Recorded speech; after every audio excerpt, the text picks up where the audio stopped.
Well, good morning again, and it's about 8:45 here in Southern Maryland on December 3rd, 2009.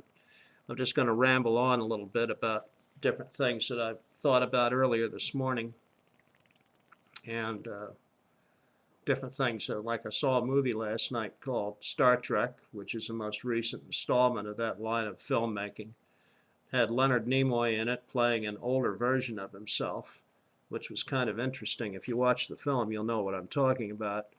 And it's also interesting to note how we glorify the military life and its surroundings, the swashbuckling attitude, the fact that we solve all these difficult problems inside of a few minutes with these brilliant schemes that always seem to work in a split second bit of timing when we press the window to the ultimate edge, that kind of thing.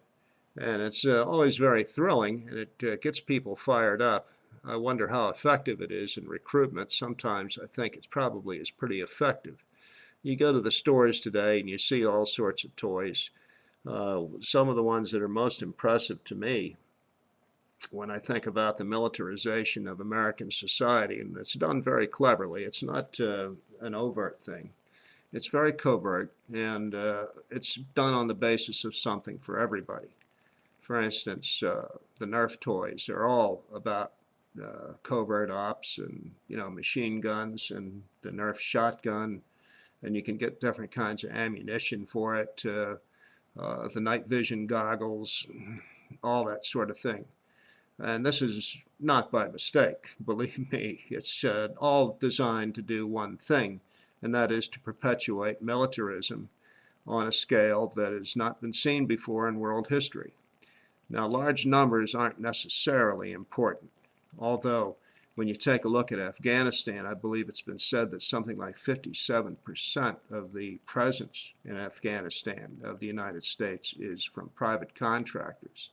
And now private contractors not only means armed personnel, of which there are quite a few, but also those support functions that back up the U.S. ground forces, such as feeding and establishing living quarters, all sorts of installations, theaters, things of that nature, stockpiling food, water, and areas in which troops can go to, quotes, relax.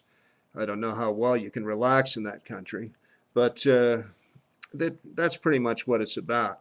All of this stuff costs money. Now, the estimates for fuel, for instance, have been anywhere from $400 a gallon down to $100 a gallon when you factor in the cost of transporting fuel from a harbor in, say, Pakistan, or overland from another country through Kazakhstan, I believe it's the name of the country, and also by helicopter to some of these outlying bases in Afghanistan, some of which have been abandoned now because they're just too costly to maintain, and they are subject to attack at any time. The point of this is that it's not about necessarily spending the lives, but how long can we afford to finance this very long war. And that is something that the planners will look at later on. Whether anybody's head is screwed up from what they've had to do and full of anger and be all pissed off because not everybody in the United States is saluting them when they come home. People whose priorities have been perverted to the point where they're willing to lose a leg and an arm and then go back with a prosthetic device which is effective enough for them to do duty in a foreign country that they wouldn't do here in the United States, is not something that's factored into it. That's just the noble cause, and we respect the veteran and so on.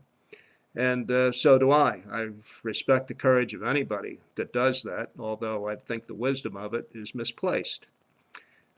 If you think that we do not have problems in this country, folks, we do. We have massive, massive problems, and we're not going to solve them by fighting it out in Afghanistan and Iraq.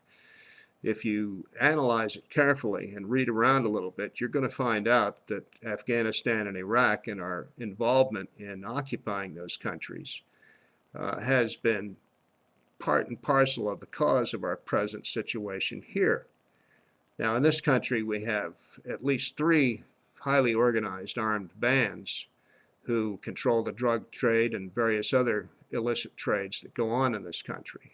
MS-13, the Crips, the Bloods, and I haven't mentioned, of course, the Russian Mafia, the Italian Mafia, various other crime organizations, which are highly organized and very effective in bribing officials and tying down police resources to the point where we have our own police state in this country now that has the potential of expanding into the private and personal sector of society and controlling it just from the bottom up, all in the name of making us safe from just about everything. You can all tell where that's going to. I hope you can anyway. If you can't or you refuse to define it, then I would say to you that you're going to get what you want. You're going to get what you want. It's not going to be pleasant.